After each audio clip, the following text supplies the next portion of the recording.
মধ্যপ্রাচ্য যুদ্ধে সবচেয়ে বড় ধাক্কা লাগতে যাচ্ছে বৈশ্বিক জ্বালানির বাজারে। বিশ্ব বাণিজ্যের গুরুত্বপূর্ণ রুট হরমুজ প্রণালী বন্ধে হু হু করে বাড়ছে তেল গ্যাসের দাম। তৈরি হচ্ছে সরবরাহের অনিশ্চয়তাও। জ্বালানি চাহিদার শতভাগ আমদানির 20% অপরিশোধিত তেল আসে এই হরমুজ হয়েই, যার সিংহভাগ যোগান দেয় সৌদি আরব ও আরব আমিরাত। বাকি 80% পরিশোধিত তেল ভারত, চীন, সিঙ্গাপুর, মালয়েশিয়া ও ইন্দোনেশিয়া থেকে আমদানি হয়, যদিও বেশিরভাগ সরবরাহকারী তেল নেয় মধ্যপ্রাচ্য থেকে।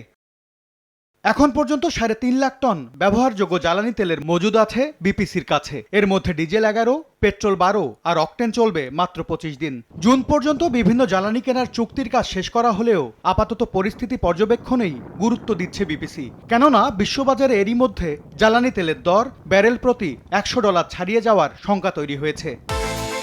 বিকাশ পেমেন্টে 10,000 টাকার বেশি অফার, শপিং চলছে তো। প্রিমিয়ামের ক্ষেত্রে আমাদেরই হলো যে এটা তো আমাদের নেগোসিয়েশন করে প্রাইস ফিক্সড করা আছে জুন পর্যন্ত।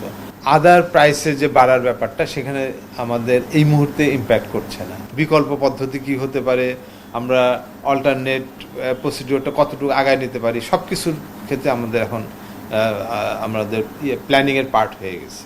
রূপান্তরিত প্রাকৃতিক গ্যাস কোম্পানি আরপিজিসিএল এর হিসাব বলছে বছরে প্রায় 60 লাখ টন এলএনজি আমদানি করা হয় দেশে, যার মধ্যে প্রায় 40 লাখ টন আসে কাতার থেকে, বাকিটা ওমান আর খোলা বাজারের। ইরানের হামলায় বর্তমানে গ্যাস উৎপাদন বন্ধ রেখেছে কাতার। এমন পরিস্থিতিতে শিল্পের চাকা সচল রাখতে উদ্বিগ্ন উদ্যোক্তারা। বয়লারের ক্ষেত্রে আমার গ্যাস যেমন ইউজ হচ্ছে, আবার অল্টারনেটিভ ক্ষেত্রে আমি কিন্তু ডিজেল দিয়েও কিন্তু বয়লার সহ অন্যান্য জেনারেটর এগুলি আমরা চালাচ্ছি।